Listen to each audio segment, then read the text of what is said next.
ಏನು ಆತ್ಮಗಳು ದೆವ್ವಗಳು ಎಲ್ಲ ಇದಾವೆ ಅಂತ ಸೈಂಟಿಫಿಕ್ ಆಗಿ ಪ್ರೂವ್ ಮಾಡಿದಾರ? ಹೌದು. ಪ್ಯಾರಾನಾರ್ಮಲ್ ಇನ್ವೆಸ್ಟಿಗೇಷನ್ ಫೀಲ್ಡ್ ಅಲ್ಲೇ ದಿ ಲೆಜೆಂಡ್ ಅನ್ಸ್ಕೊಂಡಿರೋ ಗೌರವ್ ತಿವಾರಿ ಇದನ್ನ ಕಂಡು ಹಿಡಿತಾರೆ. ಆದ್ರೆ ಅದು ಹೇಗೆ? ಆದ್ರೆ ಅದನ್ನ ದೆವ್ವಗಳು, ಭೂತಗಳು ಅಥವಾ ಅಮಾನುಷ ಶಕ್ತಿಯನ್ನಲ್ಲ, ಅವರು ಅದನ್ನ ನೆಗೆಟಿವ್ ಎನರ್ಜಿ ಅಂತ ಕರೀತಾರೆ. ನೆಗೆಟಿವ್ ಎನರ್ಜಿನ? ಹಂಗಂದ್ರೇನು? ಈ ಪಾಸಿಟಿವ್ ಎನರ್ಜಿ, ನೆಗೆಟಿವ್ ಎನರ್ಜಿ ಅಂದ್ರೇನು? ನೆಗೆಟಿವ್ ಎನರ್ಜಿ ಅಂದ್ರೆ ಋಣಾತ್ಮಕ ಶಕ್ತಿಗಳು ಮತ್ತು ಪಾಸಿಟಿವ್ ಎನರ್ಜಿ ಅಂದ್ರೆ ಧನಾತ್ಮಕ ಶಕ್ತಿಗಳು. ಈಗ ಉದಾಹರಣೆಗೆ ಪಂಚಭೂತಗಳ ಸಹಾಯದಿಂದ ಜೀವಂತವಾಗಿರೋ ಯಾವುದೇ ಜೀವಿಗಳಲ್ಲಾಗ್ಲಿ ಧನಾತ್ಮಕ ಶಕ್ತಿ ಜಾಸ್ತಿ ಇರುತ್ತೆ. ಆದ್ರೆ ಋಣಾತ್ಮಕ ಶಕ್ತಿಯಲ್ಲಿ ಅಂಶಗಳು ಕಡಿಮೆ ಇರುತ್ತೆ. ಅವೇ ನೆಗೆಟಿವ್ ಎನರ್ಜಿಯಾಗಿ ಕನ್ವರ್ಟ್ ಆಗುತ್ತೆ. ಅದನ್ನೇ ನಾವು ದೆವ್ವ, ಭೂತ, ಅಮಾನುಷ ಶಕ್ತಿಗಳು ಅಂತೀವಿ. ಅದನ್ನ ಸೈಂಟಿಫಿಕ್ ಆಗಿ ವಿಜ್ಞಾನದ ಮುಖಾಂತರ ಪ್ರೂವ್ ಮಾಡಿದವರು ಗೌರವ್ ತಿವಾರಿ. ನಂಗೆ ಈ ಗೌರವ್ ತಿವಾರಿ ಅವರೊಬ್ಬ ಪ್ಯಾರಾನಾರ್ಮಲ್ ಆಕ್ಟಿವಿಸ್ಟ್, ಅವರು ಮಿಸ್ಟೀರಿಯಸ್ ಆಗಿ ಸತ್ತೋದ್ರು, ಇಷ್ಟು ಮಾತ್ರ ಕೆಲವೊಂದು ಗೊತ್ತು. ಸ್ವಲ್ಪ ಅವ್ರ ಬಗ್ಗೆ ವಿವರವಾಗಿ ಹೇಳ್ತೀಯಾ? ಗೌರವ್ ತಿವಾರಿ 1984ರಲ್ಲಿ ಬಿಹಾರಲ್ಲಿ ಹುಟ್ಟಿದಿವ್ರು. ಅಮೆರಿಕಾಗೆ ಹೋಗಿ ಅಲ್ಲಿ ಸ್ಟಡೀಸ್ ಮಾಡ್ತಾರೆ. ಅವ್ರ ಸ್ಟಡೀಸ್ ಎಲ್ಲ ಕಂಪ್ಲೀಟ್ ಆಗಿದ್ ಕೂಡಲೇ ಅವ್ರಿಗೆ ಪೈಲಟ್ ಆಗೋ ಅವಕಾಶ ಸಿಗುತ್ತೆ ಹಾಗೂ ಪೈಲಟ್ ಆಗ್ತಾರೆ. ವೇಟ್ ಅವರು ಪೈಲಟ್ ಆಗಿದ್ರು ಅಂತೆ. ಅಷ್ಟೊಂದು ಒಳ್ಳೆ ಕೆಲಸ ಬಿಟ್ಟು ಅವ್ರು ಯಾಕೆ ಯಾವುದೇ ಇನ್ಕಮ್ ಇಲ್ಲದೆ ಇರೋ ಪ್ಯಾರಾನಾರ್ಮಲ್ ಇನ್ವೆಸ್ಟಿಗೇಷನ್ ಬಗ್ಗೆ ಆಸಕ್ತಿ ತೋರಿಸಿದ್ರು? ನನಗೆ ಅರ್ಥ ಆಗ್ತಿಲ್ಲ. ಸ್ವಲ್ಪ ಕ್ಲಿಯರ್ ಆಗಿ ಹೇಳ್ತೀಯಾ? ಅಲ್ಲೇ ಇರೋದು. ಚಿಕ್ಕ ವಯಸ್ಸಿಂದ ಯಾವುದೇ ದೇವರು, ದೆವ್ವ, ಭೂತಗಳು ಅಥವಾ ಈ ಮೂಢನಂಬಿಕೆಗಳ ಬಗ್ಗೆ ಯಾವುದೇ ನಂಬಿಕೆ ಇಲ್ಲದೆ ಇರುವಂತ ಗೌರವ್ ತಿವಾರಿ ಪೈಲಟ್ ಆದ್ಮೇಲೆ ಅದರ ಟ್ರೈನಿಂಗ್ ಅಲ್ಲಿ ಇರ್ತಾರೆ. ಮತ್ತೆ ಅವರು ಅಮೆರಿಕಾದಲ್ಲಿ ಒಂದು ಅಪಾರ್ಟ್ಮೆಂಟ್ ಅಲ್ಲಿ ಉಳ್ಕೊಂಡಿರ್ತಾರೆ. ಆದ್ರೆ ಅವ್ರ ಅಪಾರ್ಟ್ಮೆಂಟ್ ಅಲ್ಲಿ ಇರೋವಾಗ ಅವ್ರಿಗೆ ಕೆಲವೊಂದು ವಿಚಿತ್ರ ಅನುಭವಗಳಾಗೋಕ್ ಶುರು ಆಗುತ್ತೆ. ಇದಕ್ಕಿದ್ದಾಗೆ ಲೈಟ್ಸ್ ಆಫ್ ಆಗೋದು, ಆನ್ ಆಗೋದು, ಮತ್ತೆ ತಾನಲ್ದೆ ತನ್ನ ಮನೆಯಲ್ಲಿ ಬೇರೆ ಯಾರೋ ಇರೋ ರೀತಿ, ಇನ್ನು ಕೆಲವೊಂದು ಇದೇ ರೀತಿ ತನ್ನ ಜೊತೆಗೆ ಯಾರೋ ಇದ್ದಾರೆ ಅನ್ನುವಂತ ಅನುಭವಗಳು ಬರುತ್ತೆ. ಹಾಗೆ ಒಂದಿನ ಅವರು ಅವ್ರ ಸ್ನೇಹಿತರು ಪೈಲಟ್ ಟ್ರೈನಿಂಗ್ ಅಲ್ಲಿ ಇದ್ದಾಗ ಅದೇ ವಿಮಾನದಲ್ಲಿ ಅವ್ರಿಗೆ ಕೆಲವೊಂದು ಬಿಸಿ ಧ್ವನಿಗಳು ಕೇಳೋಕ್ ಶುರು ಆಗುತ್ತೆ. ಆದ್ರೆ ಅಲ್ಲಿ ಅವ್ರಿಬ್ಬರು ಬಿಟ್ಟರೆ ಬೇರೆ ಯಾರೂ ಇರ್ಲಿಲ್ಲ. ಮನೆ ಅಪಾರ್ಟ್ಮೆಂಟ್ ಅಂದಾಗ ಅದು ತನ್ನ ಭ್ರಮೆ ಅನ್ಕೊಂಡ್ರು, ತನಗೆ ಆ ರೀತಿ ಕೇಳಿಸ್ತಿದೆ ಅಂತ ಅನ್ಕೊಂಡ್ರು. ಆದ್ರೆ ಎಷ್ಟೋ ಸಾವಿರಾರು ಕಿಲೋಮೀಟರ್ ಗಟ್ಟಲೆ ಮೇಲೆ ಇದ್ದಾಗ, ಕೇವಲ ಇಬ್ಬರೇ ಇದ್ದಾಗ, ಆ ಫ್ಲೈಟ್ ಅಲ್ಲೂ ಅದೇ ರೀತಿ ಅನುಭವಗಳಾದಾಗ ಈಗ ಅವರು ಸೀರಿಯಸ್ ಆಗಿ ಯೋಚನೆ ಮಾಡೋಕೆ ಶುರು ಮಾಡ್ತಾರೆ. ಆಗ ಅವರು ನಡೆದಿದ್ದೆ ಪ್ಯಾರಾನಾರ್ಮಲ್ ಇನ್ವೆಸ್ಟಿಗೇಷನ್ ಬಗ್ಗೆ ಅಧ್ಯಯನ ಮಾಡೋಕೆ. ಅದೇ ಅಮೆರಿಕದಲ್ಲಿ ಅದರ ಬಗ್ಗೆ ಸೈಂಟಿಫಿಕ್ ಆಗಿ ಅಧ್ಯಯನ ಮಾಡೋಕೆ ಶುರು ಮಾಡ್ತಾರೆ. ಯಾವುದೇ ರೀತಿ ಮೂಢನಂಬಿಕೆ ಅಥವಾ ಗಾಳಿ ಸುದ್ದಿಗಳಿಗೆ ಕಿವಿ ಕೊಡದೆ ಅದನ್ನು ಕೂಡ ವಿಜ್ಞಾನದ ಮುಖಾಂತರವೇ ಕಂಡುಹಿಡಿಯೋದಕ್ಕೆ ಪ್ರಯತ್ನ ಪಡ್ತಾರೆ ಇದೇ ಗೌರವ್ ತಿವಾರಿ. ಹಾಗೆ ಎಷ್ಟೋ ವರ್ಷಗಳ ಕಾಲ ಆ ಅಧ್ಯಯನ ಮುಗಿಸಿ ಹೊರಗಡೆ ಬಂದ್ಮೇಲೆ ಅವ್ರಿಗೆ ಅರ್ಥ ಆಗೋದು, ಈ ಪ್ರಪಂಚದಲ್ಲಿ ಕಣ್ಣಿಗೆ ಕಾಣೋ ಶಕ್ತಿಗಳ ಜೊತೆಗೆ ಕಣ್ಣಿಗೆ ಕಾಣದೇ ಇರೋ ಅನೇಕ ಶಕ್ತಿಗಳು ಇದೆ ಅಂತ. ಆಗ್ಲೇ ತಾವು ಮಾಡ್ತಾ ಇದ್ದ ಪೈಲಟ್ ಕೆಲಸಕ್ಕೆ ರಾಜೀನಾಮೆ ಕೊಟ್ಟು ಭಾರತಕ್ಕೆ ವಾಪಸ್ ಬರ್ತಾರೆ. ಇಲ್ಲಿ ಬಂದು ಅದೆಷ್ಟೋ ಜನರು ಇದೇ ರೀತಿ ದೆವ್ವ, ಭೂತ ಅಥವಾ ಅವರ ಭಾಷೆಯಲ್ಲಿ ನೆಗೆಟಿವ್ ಎನರ್ಜಿಗಳಿಂದ ತೊಂದರೆ ಅನುಭವಿಸ್ತಾ ಇರೋರಿಗೆ ಸಹಾಯ ಮಾಡೋಕೆ ಶುರು ಮಾಡ್ತಾರೆ. ಒಂದೊಂದೇ ಇನ್ವೆಸ್ಟಿಗೇಷನ್ ಮಾಡೋಕೆ ಶುರು ಮಾಡ್ತಾರೆ. ಒಂದೊಂದು ಕಡೆನೆ ಹೋಗಿ ಅಧ್ಯಯನ ಮಾಡೋಕೆ ಶುರು ಮಾಡ್ತಾರೆ. ಅಂತ ಕೆಲವೊಂದು ಜಾಗಗಳಿಗೆ ಅವ್ರು ಹೋಗಿದ್ದೆ ರಾಜಸ್ಥಾನದ ಬಂಗಾರ್ ಪೋಸ್ಟ್ ಮತ್ತು ಕುಲ್ದಾರಾ ವಿಲೇಜ್. ಈ ಕುಲ್ದಾರಾ ವಿಲೇಜ್ ಬಗ್ಗೆ ನೀವು ಆಲ್ರೆಡಿ ಬಹಳಷ್ಟು ವಿಡಿಯೋಗಳಲ್ಲಿ ನೋಡಿರ್ತೀರ. ಅದೆಷ್ಟು ಭಯಂಕರವಾಗಿದೆ ಅಂತ. ಮತ್ತೆ ಗೌರ್ಮೆಂಟೇ ಅಫಿಷಿಯಲ್ ಆಗಿ ಇಲ್ಲಿ ಬೋರ್ಡ್ ಕೂಡ ಹಾಕಿದೆ, ಆ ಸಂಜೆ 6 ಗಂಟೆ ಮೇಲೆ ಯಾರು ನೀವು ಹೋಗ್ಬಾರ್ದು ಅಂತ. ಅಂತ ಜಾಗಗಳಿಗೆ ಹೋಗಿ ಅಲ್ಲಿ ಅಧ್ಯಯನ ಮಾಡೋಕೆ ಶುರು ಮಾಡ್ತಾರೆ. ಅಂದ್ರೆ ಅವರು ಕೆಲವೊಂದು ಇದ್ರ ಬಗ್ಗೆ ಸ್ಟಡಿ ಮಾಡೋದಷ್ಟೇ ಅಲ್ಲದೆ ಇನ್ವೆಸ್ಟಿಗೇಷನ್ ಮಾಡ್ತಾ ಇದ್ರು ಅಂತ ಹೇಳ್ತೀಯ.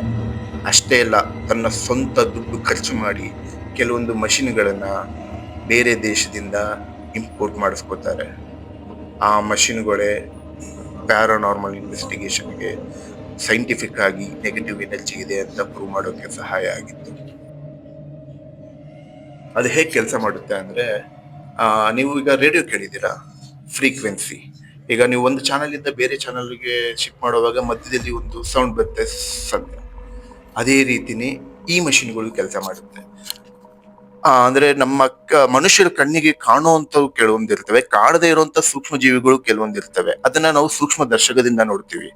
ಅದೇ ರೀತಿ ಕೆಲವೊಂದು ಧ್ವನಿಗಳು ಮನುಷ್ಯರ ಕಿವಿಗೆ ಕೇಳಿಸುತ್ತೆ, ಕೆಲವೊಂದು ಕೇಳಿಸಲ್ಲ. ಅದನ್ನ ಈ ಮಷಿನ್ಗಳ ಮುಖಾಂತರ ಆ ಫ್ರೀಕ್ವೆನ್ಸಿನ ಡಿಕೋಡ್ ಮಾಡಿ ಅದನ್ನ ಕೇಳ್ತಾರೆ.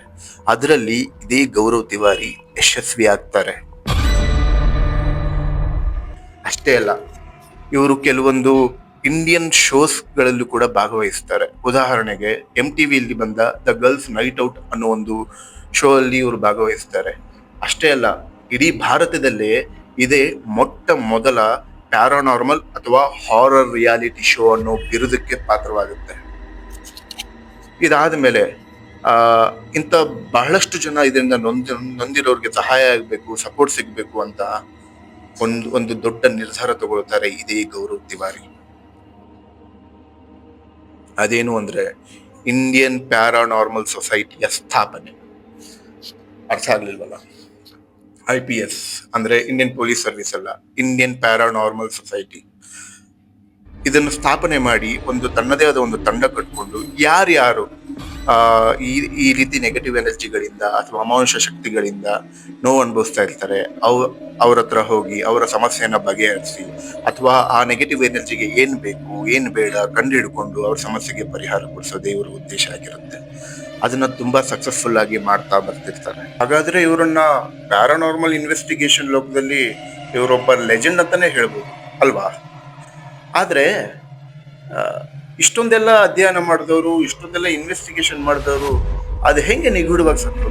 ಹೀಗೆ ಹಲವಾರು ರಿಯಾಲಿಟಿ ಶೋಗಳು ಮತ್ತೆ ಪ್ಯಾರಾನಾರ್ಮಲ್ ಇನ್ವೆಸ್ಟಿಗೇಷನ್ ಇದನ್ನೆಲ್ಲ ಮಾಡ್ತಾ ಚೆನ್ನಾಗಿ ಹೋಗ್ತಾ ಇದ್ದಂತ ಗೌರವ್ ತಿವಾರಿಗೆ ಒಂದು ದಿನ ಒಂದು ಇನ್ವೆಸ್ಟಿಗೇಷನ್ ಬರುತ್ತೆ.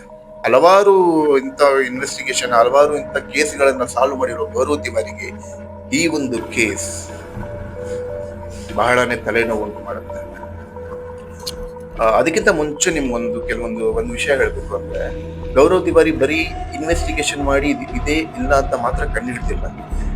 ಈ ಆತ್ಮಗಳು ಅಥವಾ ನೆಗೆಟಿವ್ ಎನರ್ಜಿ ಇರೋ ಕಡೆ ಅವುಗಳ ಲಕ್ಷಣ ಏನು, ಅವುಗಳು ಇರೋ ಜಾಗ ಹೇಗಿರ್ತವೆ ಅನ್ನೋದನ್ನ ಕೂಡ ಹೇಳ್ತೀನಿ. ಅದರಲ್ಲಿ ಕೆಲವೊಂದು ಹೇಳ್ತೀನಿ ನಿಮಗೆ. ನೆಗೆಟಿವ್ ಎನರ್ಜಿ ಬಹಳ ಇದ್ದ ಜಾಗದಲ್ಲಿ ಟೆಂಪರೇಚರ್ ತುಂಬಾ ಕಡಿಮೆ ಇರುತ್ತೆ, ವಾತಾವರಣ ಜಾಸ್ತಿ ತಣ್ಣಗೆ ಇರುತ್ತೆ ಹೊರತು ಬಿಸಿಯಾಗಿರುತ್ತೆ. ಎಲ್ಲಿ ವಾತಾವರಣ ತುಂಬಾ ತಣ್ಣಗಿರುತ್ತೋ ಬೇರೆ ಜಾಗಕ್ಕೆ ಕಂಪೇರ್ ಮಾಡಿದ್ರೆ ಅಲ್ಲಿ ನೆಗೆಟಿವ್ ಎನರ್ಜಿ ಇದೆ. ಮತ್ತೆ ಈ ರೀತಿ ಸೇಡ್ ಇಟ್ಕೊಂಡು ಅಥವಾ ಯಾರ ಮೇಲಾದ್ರೂ ಒಂದು ದ್ವೇಷ ಇಟ್ಕೊಂಡು ಅವ್ರ ಹಿಂದೆ ಬಿದ್ದು ಅದರಿಂದ ಅವ್ರ ಸಾವಾಗಿದ್ರೆ, ಆ ರೀತಿ ನೆಗೆಟಿವ್ ಎನರ್ಜಿಗಳಿಂದ ಯಾರ್ದಾದ್ರೂ ಸಾವಾಗಿದ್ರೆ ಅವರ ದೇಹದ ಎಲ್ಲೋ ಒಂದು ಕಡೆ ಒಂದು ಕಪ್ಪು ಬಣ್ಣದ ಮಾರ್ಕ್ ಇರುತ್ತೆ ಅನ್ನೋದನ್ನು ಕೂಡ ಇದೇ ಗೌರವ್ ತಿವಾರಿ ಹೇಳ್ತಾರೆ, ಪ್ರೂವ್ ಮಾಡ್ತಾರೆ ಕೆಲವೊಂದು ಸಾಕ್ಷಿಗಳಿಂದ. ಈಗ ಮತ್ತೆ ವಾಪಸ್ ವಿಷಯಕ್ಕೆ ಬರೋಣ. ಈ ರೀತಿ ಒಂದು ಕ್ಲಿಷ್ಟಕರವಾದ ಕೇಸ್ನ ಸಾಲ್ವ್ ಮಾಡ್ತಾ ಇದ್ದ ಗೌರವ್ ತಿವಾರಿಗೆ ಹಲವಾರು ವಿಚಿತ್ರ ಘಟನೆಗಳನ್ನ ಫೇಸ್ ಮಾಡುವಂತ ಸಂದರ್ಭ ಬರುತ್ತೆ. ಅಂದ್ರೆ ಅಲ್ಲಿವರೆಗೂ ಯಾವುದೇ ರೀತಿ ಅತ್ಯಂತ ವಿಚಿತ್ರವಾಗಿರೋ ಘಟನೆಗಳನ್ನ ಅವರು ಎದುರಿಸಿರೋದಿಲ್ಲ. ಆದ್ರೆ ಈ ಒಂದು ಕೇಸಲ್ಲಿ ಅವರು ಬಹಳನೇ ಅನುಭವಗಳನ್ನ ಹೊಂದ್ತಾರೆ. ಅದನ್ನ ಅವರು ಒಂದು ದಿನ ತನ್ನ ತಂದೆಗೆ ಮತ್ತೆ ತನ್ನ ಹೆಂಡತಿಗೆ ಮನೆಯಲ್ಲಿ ಕೂತ್ಕೊಂಡು ಹೇಳ್ತಾರೆ, ಕೆಲವೊಂದು ನೆಗೆಟಿವ್ ಎನರ್ಜಿಗಳು ನನಗೆ ಈ ಕೆಲಸ ತಗೊಂಡಿದ್ದ ಕೂಡಲೇ ನನ್ನನ್ನು ಆ ಕಡೆ ಎಳಿತಾ ಇದ್ದಾವೆ, ನನ್ಗೇನೋ ಒಂದು ವಿಚಿತ್ರ ಅನುಭವಗಳಾಗ್ತಾ ಇದೆ, ಇಷ್ಟು ವರ್ಷಗಳಲ್ಲಿ ನನ್ಗೆ ಯಾವತ್ತೂ ಈ ತರ ವಿಚಿತ್ರವಾದ ಅನುಭವಗಳು ಆಗಿಲ್ಲ ಅನ್ನೋದನ್ನ ಹೇಳ್ಕೊತಾರೆ. ಅವ್ರ ಅಪ್ಪ ಮತ್ತೆ ಹೆಂಡತಿ ಕೂಡ ಇಂಥ ಫೀಲ್ಡ್ ಅಲ್ಲಿ ಇಂಥವೆಲ್ಲ ಕಾಮನ್ನು, ಮತ್ತೆ ಇವ್ರಿಗೆ ಅವಾಗವಾಗ ಈ ರೀತಿ ವಿಚಿತ್ರ ಅನುಭವಗಳಾಗ್ತಾ ಇರೋದ್ರಿಂದ ಅವರು ಅಷ್ಟು ಸೀರಿಯಸ್ ಆಗಿ ತಗೊಳ್ಳೋದಿಲ್ಲ. ಅವತ್ತು ಮಲ್ಗೋತಾರೆ, ಎಲ್ಲ ಆಗುತ್ತೆ. ಮಾರನೇ ದಿನ ಇದೇ ಗೌರವ್ ತಿವಾರಿ ತಾನು ಸ್ನಾನ ಮಾಡಿ ಬರ್ತೀನಿ ಅಂತ ತನ್ನ ಬಾತ್ರೂಮ್ ಹೋಗ್ತಾರೆ. ಒಂದು ಸ್ವಲ್ಪ ಸಮಯ ಕಳೆಯುತ್ತೆ, ಹೊರಗಡೆ ಬರೋದಿಲ್ಲ. ಎಷ್ಟೊತ್ತಾದ್ರೂ ಹೊರಗಡೆ ಬಂದಿಲ್ವಲ್ಲ ಅಂತ ಹೆಂಡತಿ ಮತ್ತೆ ತಂದೆ ಯೋಚನೆ ಮಾಡ್ತಾ ಇರೋವಾಗಲೇ ಬಾತ್ರೂಮ್ ಒಳಗಡೆ ಒಂದು ಜೋರಾದ ಸದ್ದು ಕೇಳಿ ಯಾರು ಕೆಳಗಡೆ ಬಿದ್ದಂತ ಸದ್ದು ಕೇಳುತ್ತೆ. ಗಾಬರಿಗೊಂಡ ಹೆಂಡತಿ ಮತ್ತು ತಂದೆ ಹೋಗಿ ಬಾತ್ರೂಮ್ ಡೋರ್ನ ಹೊಡೆಯೋಕೆ ಶುರು ಮಾಡ್ತಾರೆ. ಎಷ್ಟೊತ್ತು ಬಾಗಿಲು ಬಡಿದ್ರು ತೆಗೆಯೋದೇ ಇಲ್ಲ. ತುಂಬಾ ಹೊತ್ತು ಆದ್ಮೇಲೆ ಬೇರೆ ದಾರಿ ಇಲ್ಲದೆ ಬಾಗಿಲನ್ನ ಮುರಿದು ಒಳಗಡೆ ಹೋದಾಗ ಪ್ಯಾರಾನಾರ್ಮಲ್ ಇನ್ವೆಸ್ಟಿಗೇಷನ್ ಫೀಲ್ಡ್ ಅಲ್ಲಿ ದಂತಕತೆ ಆಗಿದ್ದ ಲೆಜೆಂಡ್ ಆಗಿದ್ದ ಗೌರವ್ ತಿವಾರಿ ನಿಗೂಢವಾಗಿ ಸತ್ತು ಬಿದ್ದಿರ್ತಾರೆ. ಅವ್ರನ್ನ ಆಗ್ಲೇ ಆಸ್ಪತ್ರೆಗೆ ಕರ್ಕೊಂಡು ಹೋಗ್ತಾರೆ, ಆದ್ರೆ ಯಾವುದೇ ಪ್ರಯೋಜನ ಆಗಿರಲ್ಲ. ಅಷ್ಟೇ ಅಲ್ಲ, ಇನ್ನೊಂದು ಗಮನಿಸಬೇಕಾದ ಒಂದು ವಿಷಯ ಇರುತ್ತೆ. ಇದೇ ಗೌರವ್ ತಿವಾರಿ ಕೇವಲ ಕೆಲವು ದಿನಗಳ ಹಿಂದೆ ದೆವ್ವಗಳ ಬಗ್ಗೆ ಒಂದು ರಹಸ್ಯ ಬಿಟ್ಕೊಟ್ಟಿರ್ತಾರೆ. ಅದೇ ನಾನು ಮೊದಲು ಹೇಳಿದಾಗೆ, ಈ ರೀತಿ ನೆಗೆಟಿವ್ ಎನರ್ಜಿಗಳ ದ್ವೇಷ ಕಟ್ಕೊಂಡು ಸತ್ತಿರೋ ಜನರ ದೇಹದ ಮೇಲೆ ಎಲ್ಲೋ ಒಂದು ಕಡೆ ಕಪ್ಪು ಬಣ್ಣದ ಮಾರ್ಕ್ ಆಗಿರುತ್ತೆ ಅಂತ. ಅವತ್ತು ಅದೇ ಗೌರವ್ ತಿವಾರಿ ಕುತ್ತಿಗೆ ಮೇಲೆ ಕಪ್ಪು ಬಣ್ಣದ ಮಾರ್ಕ್ ಆಗಿರುತ್ತೆ. 2016ರಲ್ಲಿ ಈ ಘಟನೆ ಸಂಭವಿಸುತ್ತೆ. ಆದ್ರೆ ಅವತ್ತಿಂದ ಇಲ್ಲಿವರೆಗೂ ಗೌರವ್ ತಿವಾರಿ ಸಾವು ನಿಗೂಢವಾಗೇ ಇದೆ. ಪೊಲೀಸರು ಅದನ್ನ ಸೂಸೈಡ್ ಅಂತ ಹೇಳಿ ಕ್ಲೋಸ್ ಮಾಡಿದ್ದಾರೆ. ಆದ್ರೆ ಅವರ ತಂದೆ ಮತ್ತು ಹೆಂಡತಿ ಪ್ರಕಾರ ಆ ಸಾವಿಗೆ ಸೂಸೈಡ್ ಅಲ್ಲ, ಬೇರೆ ಏನೋ ಕಾರಣ ಇದೆ. ಆದ್ರೆ ಅದು ಇಲ್ಲಿವರೆಗೂ ನಿಗೂಢವಾಗಿ ಇದೆ. ಕೊನೆಗೂ ಭಾರತದಲ್ಲಿ ವೈಜ್ಞಾನಿಕವಾಗಿ ಅಮಾನುಷ ಶಕ್ತಿಗಳಿದಾವೆ, ಋಣಾತ್ಮಕ ಶಕ್ತಿಗಳಿದಾವೆ, ನೆಗೆಟಿವ್ ಎನರ್ಜಿ, ಆತ್ಮಗಳು ಇದೆ ಅಂತ ಪ್ರೂವ್ ಮಾಡಿದ ಒಬ್ಬ ಲೆಜೆಂಡ್ನ ಅಂತ್ಯ ದಾರುಣವಾಗಿ ಆಗುತ್ತೆ ಮತ್ತು ನಿಗೂಢವಾಗಿ ಆಗುತ್ತೆ. ಇವತ್ತಂತೂ ಒಂದು ಅದ್ಭುತವಾದ ವಿಷಯನ ತಿಳ್ಕೊಂಡೆ. ಇದೇ ರೀತಿ ಇನ್ನೂ ಕೆಲವೊಂದು ಇನ್ಫಾರ್ಮೇಶನ್ ವಿಡಿಯೋಸ್ಗಳು ಬೇಕಿದ್ರೆ ಏನ್ ಮಾಡೋದು? ಅದಕ್ಕೆ ನೀವು ಟೇಲ್ಸ್ ಇನ್ ಕನ್ನಡ ಅನ್ನೋ ಚಾನಲ್ನ ಈಗಲೇ ಸಬ್ಸ್ಕ್ರೈಬ್ ಮಾಡ್ಕೋಬೇಕಾಗುತ್ತೆ. ಮತ್ತೆ ಫೇಸ್ಬುಕ್, ಇನ್ಸ್ಟಾಗ್ರಾಮ್ ಅಲ್ಲಿ ಫಾಲೋ ಮಾಡ್ಬೇಕಾಗುತ್ತೆ. ದಯವಿಟ್ಟು ಮಾಡಿ.